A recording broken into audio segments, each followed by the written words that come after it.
50 টাকা থেকে 100 টাকা, সেটা কোথায় ব্যবধান? অনেক বেশি না? বাজার বৃদ্ধি ছিল, এখন আবার বাজার বারে বারে কমতেছে, খালি সব মালই কমতেছে দাম। আমরা সরকারের চাঁদা মুক্ত দেশ, ভালো চললে আমরা ভালো থাকি। কারণ কাঁচা বাজারের যে দাম রমজানের মধ্যে বেশি ছিল প্রথম শুরুতে, এখন তো একটু কমছে। না কমে নাই, কমে হারে নাই। আপনাদের সাধ্যের মধ্যে আছে কি নাকি?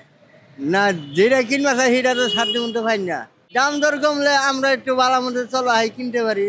ভাইয়া মূলত আমরা হচ্ছে উত্তরা থাকি, আমি এখানে আসছি আমি একটা কাজে, এখান থেকে মানে শসা আমরা ওখান থেকে 100 টাকা 120 টাকায় কিনেছি উত্তরা থেকে, কিন্তু এখানে এসে দেখলাম যে 50 টাকা বিক্রি হচ্ছে, তাই 2 কেজি কিনে নিলাম। আচ্ছা, এই যে দামের এত হেরফের আর কি, এক জায়গায় 100 টাকা এক জায়গায় 50 টাকা, এটা কেন হয় বা কি কারণে এটা মনে হয়? সেটা তো আমরা জানি না, যে ওরা বলতেছে হয়তো ওদের কিনা বেশি আড়ত থেকে, আমরা তো বলতে পারি না। এখন আমরা এখানে এসে দেখতেছি যে 100 টাকা থেকে 50 টাকা, সেজন্য কিনে নিলাম।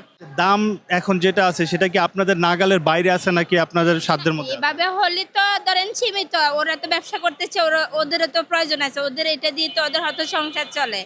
আর 50 টাকা থেকে 100 টাকা, সেটা কোথায় ব্যবধান? অনেক বেশি না? বাজারের কি অবস্থা? বাজারের দাম আল্লাহর রহমতে বেচা কিনা ভালো, কামাই ভালো, খুব ভালো পরিবেশ, শান্ত পরিবেশ আছে। আচ্ছা, রমজানে এবার কি দাম বৃদ্ধি পাইছে জিনিসের নাকি দাম কমছে? রমজানে কয়েকদিন বাজার বৃদ্ধি ছিল, এখন আবার বাজার বারে বারে কমতেছে, খালি সব মালই কমতেছে দাম।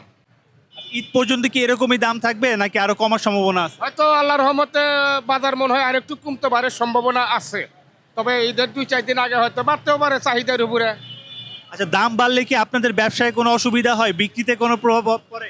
ব্যবসায় কোনো সমস্যা হয় না। ধরেন হয়তো বাজারটা একটা আমরা যদি কম কিনতে পারি, কম বেশি 500 টাকা লাভ হইলো, মালের দাম বৃদ্ধি থাকলে ওখানে হয়তো 200 টাকা কম লাভ হয়, এই তো, আর কোনো সমস্যা নেই। দাম তো অনেক কম, কাস্টমার আছে আপনাদের? কাস্টমার কম, আচ্ছা, দাম কি এর আগের রমজানের থেকে বেশি না কম? অনেক কম। কি চাচ্ছেন সরকারের কাছে, যে আপনারা যারা পথে ব্যবসা করেন তাদের জন্য কি ব্যবস্থা করা উচিত সরকারের? আমরা সরকারের চাঁদা মুক্ত দেশ, ভালো চললে আমরা ভালো থাকি।